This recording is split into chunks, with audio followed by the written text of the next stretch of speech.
Have you ever noticed that some people just seem financially calm? They make choices about money that feel almost effortless, and yet nothing about them would scream that they're rich. There are some interesting signs that someone has an extremely high financial IQ that most people never notice. In fact, they're completely counterintuitive to the typical person, but they explain a lot.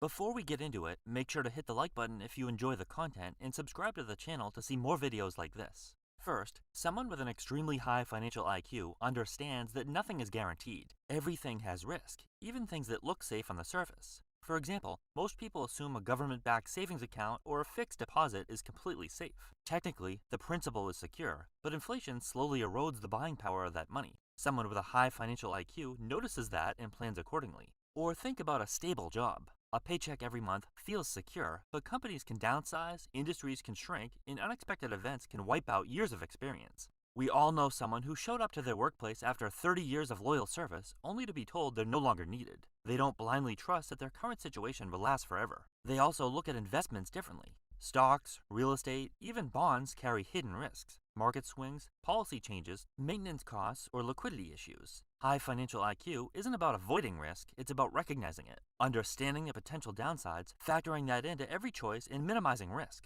This mindset shifts everything. They don't buy things because it feels safe. They don't take financial advice at face value. They plan for multiple outcomes, have backups, and always leave room for the unexpected.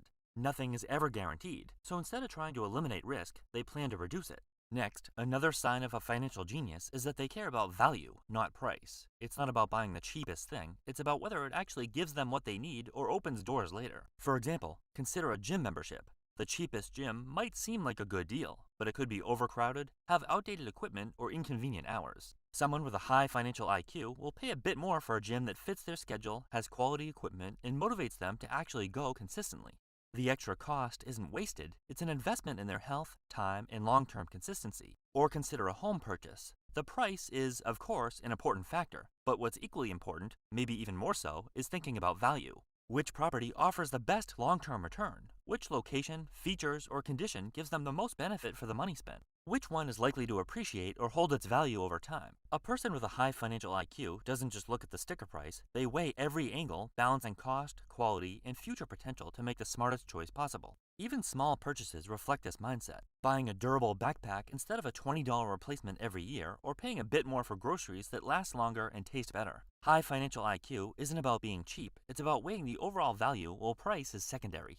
Another sign of high financial IQ is turning income into assets that fund your lifestyle, instead of spending money just to live. It's not about depriving yourself, it's about structuring your money so it works for you over time. For example, imagine someone who wants to buy a second home. They could pay for it directly using their income, which would mean less savings, tighter budgets, and fewer options elsewhere. Or they could invest that same money into a portfolio designed to generate returns that cover the property's expenses. It might take a little longer, but over time, the investment generates income that pays for the property, without touching their day-to-day lifestyle. That's the difference. One approach drains cash, the other lets money work for you. Some people see their paycheck as a reward for their hard work, something to spend right away. That's a low financial IQ approach. Someone with a high financial IQ, on the other hand, uses their paycheck to fund investments in assets first. Over time, those investments generate income that actually allows them to enjoy the rewards of their effort, planning, and discipline, rather than spending the money immediately.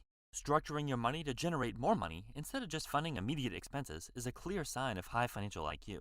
Another sign of someone smart with money is that they make choices logically and not emotionally. They don't walk into a store and impulsively drop $5,000 on a watch, shoes, or the latest gadget just because it looks flashy or everyone else has it. They don't scroll online and buy random stuff they've never once before thought of purchasing. Impulse, status, and the pressure to keep up rarely drive their choices. Instead, every move is weighed with reason first, feelings second.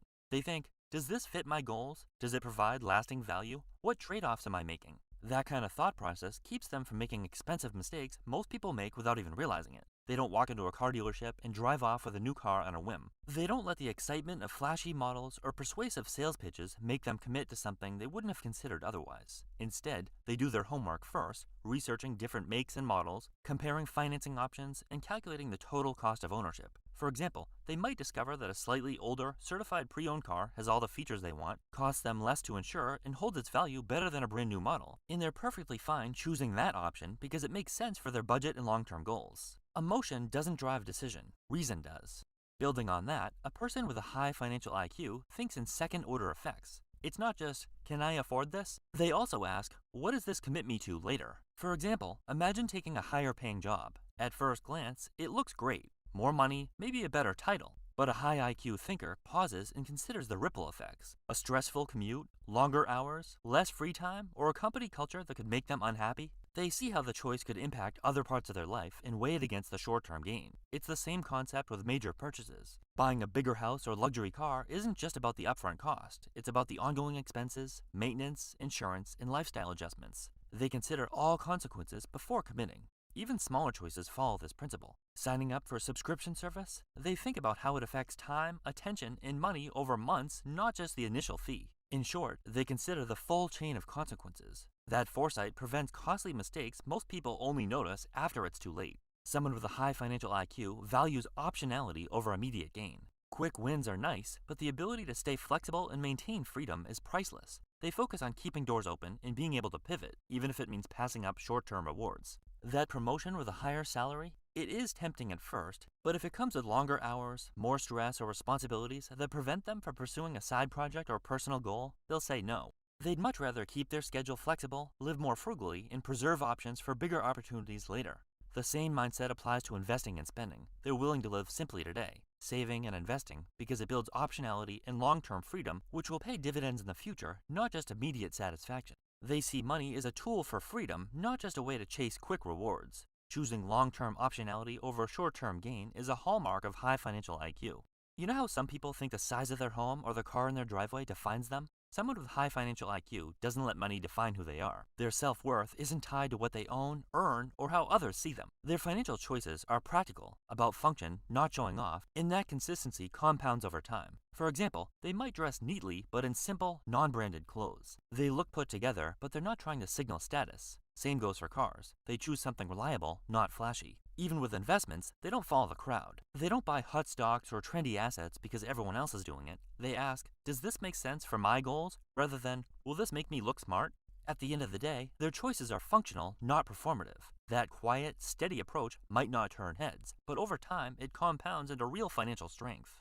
You can spot someone chasing validation from others a mile away, but someone with high financial IQ, they don't operate that way. Their self-worth isn't tied to what they own, what they earn, or how others see them. Their financial choices are practical, focused on function, not showing off. When you're talking to someone seeking external validation, the conversation often revolves around bragging. Vacations, what they own, achievements, and self-promotion. Someone smart with money, they might live with family or roommates, and they don't care what others think. Their home or living situation isn't a status symbol, it's simply a place to live while they focus on what truly matters. For validation, they look to their quiet accomplishments, the things not everyone notices, but that matter deeply to them. Achievements that feel significant to their life, even if others wouldn't see them the same way. So there you have it, 8 subtle signs of extremely high financial IQ. These aren't habits you have to force yourself to do. They're ways of thinking, quiet, almost invisible patterns that set certain people up for financial success. Take a moment and see how many of these sound familiar. It's often more than you realize.